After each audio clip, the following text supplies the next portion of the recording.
নিম্নচাপটা তৈরি হয়েছিল, বর্তমানে সেটা উত্তর ছত্তিশগড় সংলগ্ন ঝাড়খণ্ডের কাছাকাছি অবস্থান করছে, অর্থাৎ অনেকটা দূরে সরে গেছে এবং এটা আরো পশ্চিমের দিকে সরে যাবে ক্রমশ পূর্ব মধ্যপ্রদেশের দিকে। তবে মৌসুমী অক্ষরেখা দক্ষিণবঙ্গের ওপর দিয়েই রয়েছে বর্তমানে এবং সেই সাথে বঙ্গোপসাগর থেকে জলীয় বাষ্পের প্রবেশ বেশি রয়েছে, ফলে বৃষ্টিপাত কিছুটা হয়তো কমবে, তবে দু এক জায়গায় স্থানীয়ভাবে ভারী বৃষ্টির সম্ভাবনা আগামী 4-5 দিনের মধ্যে কন্টিনিউ করবে দক্ষিণবঙ্গে। বিশেষ করে 26 তারিখে যদি বলা হয়, উত্তর দক্ষিণ 24 পরগনা, পুরুলিয়া এই জেলাগুলো স্থানীয়ভাবে দু এক জায়গায় ভারী বৃষ্টির সম্ভাবনা রয়েছে। প্রধানত দক্ষিণবঙ্গে 26 তারিখ অর্থাৎ আজ হালকা থেকে মাঝারি ধরনের বৃষ্টিপাতের সম্ভাবনা, দু এক জায়গায় বজ্রবিদ্যুতের সম্ভাবনা রয়েছে। 27 তারিখে কিছুটা কমবে আরো, তবে হালকা থেকে মাঝারি ধরনের বৃষ্টি 27 তারিখেও কন্টিনিউ করবে। 28-29 তারিখ আবার সামান্য একটু বাড়ার সম্ভাবনা রয়েছে বৃষ্টিপাত, দু এক জায়গায় ভারী বৃষ্টির সম্ভাবনা রয়েছে 28 তারিখ নাগাদ, বিশেষ করে পূর্ব পশ্চিম বর্ধমান, বীরভূম, মুর্শিদাবাদ, নদিয়া এই জেলাগুলো দু এক জায়গায়। 29 তারিখে দু এক জায়গায় ভারী বৃষ্টির সম্ভাবনা থাকছে, মেনলি উত্তর দক্ষিণ 24 পরগনা, নদিয়া, হুগলি, পূর্ব বর্ধমান, বাঁকুড়া এই জেলাগুলো দু এক জায়গায় ভারী বৃষ্টির সম্ভাবনা থাকছে 29 তারিখে। অন্যান্য জেলাগুলো মাঝারি ধরনের বৃষ্টিপাতের সম্ভাবনা থাকবে 28 থেকে 29-এর মধ্যে।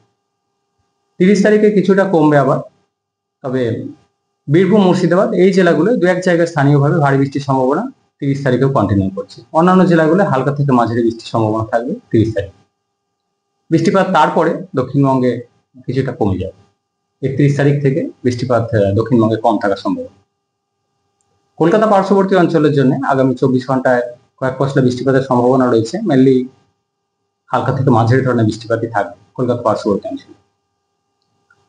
28 থেকে 29-এ গিয়ে কলকাতা পার্শ্ববর্তী অঞ্চলে বৃষ্টিপাতের পরিমাণ কিছুটা বাড়ার সম্ভাবনা রয়েছে, মাঝারি ধরনের বৃষ্টিপাতের সম্ভাবনা, কয়েক পশলা বৃষ্টির সম্ভাবনা থাকবে। মৎস্যজীবীদের জন্য আগামী দুদিন সমুদ্রে দমকা হাওয়া থাকার কারণে সমুদ্রে যেতে নিষেধ করা হয়েছে। উত্তরবঙ্গের ক্ষেত্রে 26 তারিখে কিছুটা বৃষ্টিপাত বেশি থাকার সম্ভাবনা রয়েছে, জলপাইগুড়ি, আলিপুরদুয়ার, কালিম্পং এই জেলাগুলোয় দু এক জায়গায় ভারী বৃষ্টির সম্ভাবনা রয়েছে 26 তারিখে। 27 তারিখে বৃষ্টিপাত উত্তরবঙ্গে আরেকটু বাড়ার সম্ভাবনা, দু এক জায়গায় ভারী থেকে অতি ভারী বৃষ্টির সম্ভাবনা রয়েছে, মেনলি জলপাইগুড়ি, আলিপুরদুয়ার এই জেলাগুলো। আর দার্জিলিং, কালিম্পং, কোচবিহার এই জেলাগুলো দু এক জায়গায় ভারী বৃষ্টির সম্ভাবনা 27 তারিখে। 28 তারিখে মেনলি কালিম্পং এবং সেই সাথে দক্ষিণ দিনাজপুর, মালদা এই জেলাগুলো কিছুটা বেশি থাকবে, দু এক জায়গায় ভারী বৃষ্টির সম্ভাবনা রয়েছে এই জেলাগুলো। 29-30 তারিখে উত্তরবঙ্গে কিছুটা আবার কমে যাবে। 31 তারিখ বা তারপরে আবার উত্তরবঙ্গে বৃষ্টিপাত বাড়ার সম্ভাবনা রয়েছে, বিশেষ করে উত্তরের জেলাগুলো ভারী বৃষ্টির সম্ভাবনা থাকবে 31 তারিখ বা 1 তারিখ উত্তরবঙ্গের উত্তরের জেলাগুলো। কারণ কি উত্তরবঙ্গের জেলাগুলোতে বেড়ে যাবে? এখন যেটা বলা হলো যে সিস্টেমটা দূরে সরে গেছে, কিন্তু উত্তরবঙ্গে যে ভারী বৃষ্টি সেটা বঙ্গোপসাগর থেকে জলীয় বাষ্পের প্রবেশ বেশি থাকার কারণে এবং উত্তরবঙ্গে পাহাড়ি এলাকার অনেকটা প্রভাব থাকে, সেই কারণে মেনলি উত্তরবঙ্গের উত্তরের জেলাগুলোতে বৃষ্টিপাত বাড়ার কথা বলা হয়েছে প্রাথমিকভাবে। আমরা তো জানি যে এটা বঙ্গোপসাগর থেকে যেটা জলীয় বাষ্পের প্রবেশ যথেষ্ট বেশি রয়েছে, বা সেই সাথে আমাদের যেটা মৌসুমী নিম্নচাপ অক্ষরেখা এখনো দক্ষিণবঙ্গের ওপর দিয়েই রয়েছে এবং এর যা পজিশন, যেটা মৌসুমী নিম্নচাপ অক্ষরেখার পজিশন দক্ষিণবঙ্গের জন্য ফেভারেবল রয়েছে, যে কারণে 28 থেকে 29 তারিখ মৌসুমী নিম্নচাপ অক্ষরেখার প্রভাবে এবং জলীয় বাষ্পের প্রবেশ বঙ্গোপসাগর থেকে বেশি থাকার কারণে বৃষ্টিপাত বাড়ার সম্ভাবনা রয়েছে। কিছুটা সম্ভাবনা থাকছে একটা ঘূর্ণাবর্ত হয়তো তৈরিও হতে পারে, মেনলি আইদার নিম্নচাপ অক্ষরেখা অথবা ঘূর্ণাবর্ত, এই কারণে 28 থেকে 19-এ কিছুটা বৃষ্টিপাত বাড়ার সম্ভাবনা দক্ষিণবঙ্গে।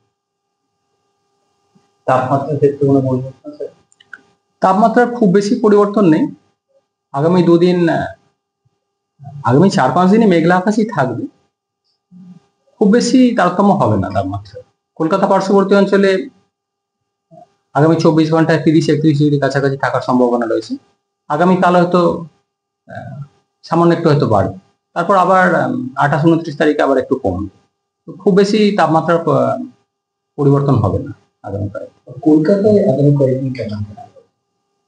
কলকাতা পার্শ্ববর্তী অঞ্চলের জন্য 26 তারিখে কয়েক পশলা হালকা থেকে মাঝারি ধরনের বৃষ্টিপাতের সম্ভাবনা রয়েছে। বৃষ্টিপাত কন্টিনিউ করবে, এখনই বন্ধ হবে না। 27 তারিখেও হালকা থেকে মাঝারি বৃষ্টির সম্ভাবনা থাকবে, প্রধানত মেঘলা আকাশে। 28-29 তারিখ বৃষ্টির পরিমাণ কিছুটা বাড়ার সম্ভাবনা রয়েছে কলকাতা পার্শ্ববর্তী অঞ্চলে। কয়েক পশলা বৃষ্টিপাতের সম্ভাবনা, মেনলি মাঝারি ধরনের বৃষ্টিপাতের সম্ভাবনা থাকছে 28 থেকে 29 এর মধ্যে।